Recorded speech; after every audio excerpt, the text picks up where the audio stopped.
E aí, gente, Aranense aqui. No vídeo de hoje a gente vai falar, continuar na verdade, só que com outra personagem, né?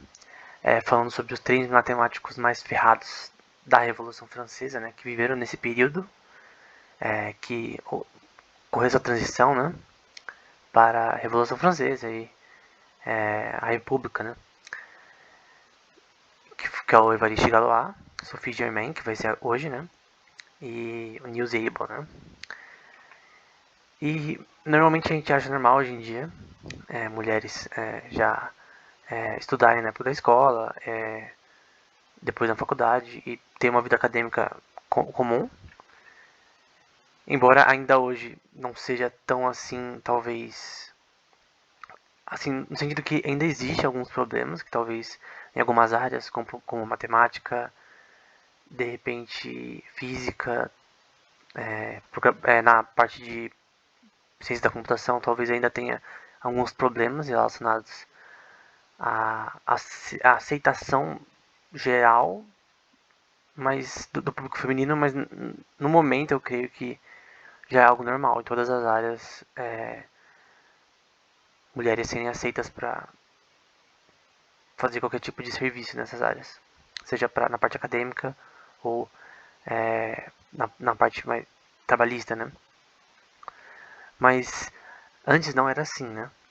Então antes da gente falar um pouco da Sophie Germain, eu acho que é importante a gente falar de outras pessoas que antes dela e depois dela foram importantes como mulheres na matemática, que não foi algo assim, não era permitido anteriormente muito o ensino, era mais restrito aos homens, então normalmente a maioria seria posta de lado. Então por isso que isso vai ser bem importante na vida da Sophie Germain, porque isso vai alterar alguns vai meio que dificultar o desenvolvimento dela na matemática. Então, primeiro vamos começar com a Hipátia de Alexandria, né? Desse filme aí, Ágora.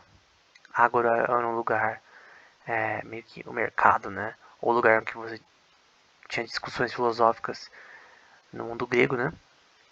Hipátia de Alexandria foi uma mulher que foi filósofa, né? Que se envolveu também com matemática, geometria, provavelmente também astronomia e todos os requintes que eram necessários, né? Para você ser considerado estudante de filosofia, né? Então, a matemática sempre era algo importante também nisso. E ela é uma das primeiras, se não a primeira, que é citada com referência, né, forte, como uma mulher na matemática. Talvez tenha tido outras, mas não que foram conhecidas, né, que são lembradas hoje, né? Então ela é a primeira, aí 300 anos antes de Cristo. Depois, muito tempo depois, depois da Era das Trevas, né, da Idade das Trevas, depois da Revolução que fala? Protestante. Até porque eu creio que com o poder da Igreja Católica sobre a Europa, principalmente, era tão dominante que tanto não deixava a questão do desenvolvimento científico quanto do desenvolvimento cultural, né? E com certeza por isso que a gente só vai ver depois da Hipátia de Alexandria esse desenvolvimento super posterior de mulheres dentro da parte matemática, né? Porque você vai ter toda uma Europa protestante em alguns aspectos. Se não é protestante, no caso da França é meio que iluminista, né, no sentido de liberdade de pensamento e ou liberdade de religião, né, ou de se abster de religião também. Então tem essa questão de que a reforma protestante ela vai ser algo importante para essa revolução de pensamento cultural, principalmente também na questão protestante, né? Então isso é importante porque esse é o conceito geral das pessoas que você está aqui. Então eu creio que a reforma protestante, que mudou muito parte da Europa para se livrar das amarras da Igreja Católica, né? E até o protestantismo, né? Você vai ver que caras como Newton, caras como Kepler, Copérnicos, acho que mais o Kepler e o Newton, que eram protestantes em si, né?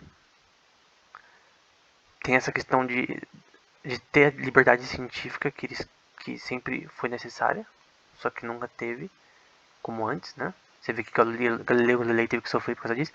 E a Maria Agnese é uma das primeiras aí a serem citadas na época aí, um pouco depois dessa transição, né? Lá no século XVIII pro século XIX, né? Que aí realmente teve liberdade ao ponto de mulheres poderem estudar aos poucos, né? Embora só depois no século XX pro XXI que realmente isso começou a... No fim do século XX pro XXI que isso começou a realmente dar certo. E a Maria Agnese é conhecida por ser a primeira mulher a fazer um livro-texto, ali de 1748, né, século XVIII, relacionado a cálculo, instituição analítica e uso de... eu não sei o que é Giovento, mas alguma coisa italiana, né? Então, primeiro livro texto. Um livro texto é basicamente um livro que é usado em faculdades, por exemplo, para ser usado como base, né? Um livro base de um assunto. Também escreveu um comentário muito elogiado desse tratado analítico de seções cônicas. Então, ela, assim, só de ter escrevido um livro texto já é alguém que deve ser citado e é importante como matemática mulher, né? Emily du Châtelot, talvez seja essa tradução, teve muito contato com Voltaire, matemático também da época, e a gente vai falar delas com mais, assim, vigor em outros vídeos, né? Porque o foco é Sophie Germain. Mas uma coisa importante dela é que ela sabia muito outras línguas, né? Desde os 12 anos ela já sabia, com vários tutores que ensinaram ela, né? Aprendeu alemão, grego, latim, e aí permitiu ela fazer traduções, como traduzir princípio matemática do Newton para outra língua, então francês provavelmente. Então é algo importante, né? Do latim para outra língua, que é usada até hoje, né? A tradução dela como base para o princípio matemática do Newton, que a gente vai falar mais para frente, que ele descreve o desenvolvimento dele em cálculo para vários aspectos da física. Sofia Kovalevska, talvez seja essa a melhor pronúncia, que também, nesse caso, também foi uma professora, né? Uma das primeiras professoras mulheres de matemática. Nesse caso, ela é russa, né? Então, provavelmente também relacionada à astronomia e essas coisas. Então, ela é bem conhecida também. Ada Lovelace, também aí da época da Sophie Germain, mais ou menos, conhecida pelo primeiro algoritmo, e realmente o primeiro algoritmo computacional que foi realmente feito para uma máquina, que algoritmos já tem desde Arquimedes, desde a época pré-socrática, a gente já tem algoritmos, talvez, se puder dizer. Porque o algoritmo é um sistema matemático para resolver um determinado problema, por exemplo, achar números primos, por exemplo. O crivo de Erastótenes, né, por exemplo, é um algoritmo. Só que não de forma computacional. Nesse caso, ela fez por uma máquina chamada máquina de Babbage, né? Talvez umas primeiras versões do que de algo que seria realmente computacional, né? Um primórdio aí do computador. Então, o primeiro algoritmo, né, foi feito por essa máquina, embora nunca foi rodado, mas ela na verdade foi uma matemática que realmente teve um aprendizado mais forte no começo, né? Parece que ela é de uma família de matemáticos. Então, ela também é muito citada como importante, principalmente na área de computação. Outra também famosa, Amy Noether, filha de Max Noether, que era um professor conhecido de física. E ela teve que se esforçar bastante para conseguir vaga na universidade. Então, todas essas daqui tiveram dificuldades para realmente darem desenvolvimento dos seus estudos e realmente trabalharem como matemáticas ou professoras, no caso, da Amy Noether e da Kovalevska, né? Porque a da Lovelace também não era professora, pelo que eu sei. E ela é famosa pelo teorema da Noether, teorema de Noether, em português, que é basicamente bem importante.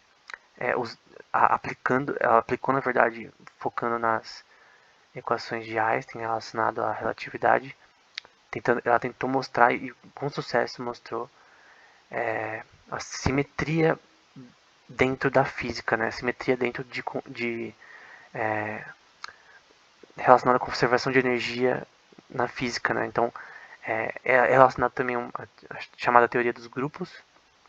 Então, você tem, basicamente, ela prova a simetria em todo tipo de sistema físico, seja astronômico ou seja o que for, a simetria, que você pode inverter o processo. Sempre as coisas são simétricas e inversíveis, de certa forma. Embora a gente tenha que fazer um vídeo só sobre isso para falar disso com mais detalhes. Né? O teorema dela é bem importante e me interessa bastante por ser relacionado à teoria dos grupos, que é um tema que eu gosto bastante. E por fim, chegamos ao nosso objetivo, né? Que é a Sophie Germain, que vai ser francesa, né? Que teve vários problemas também.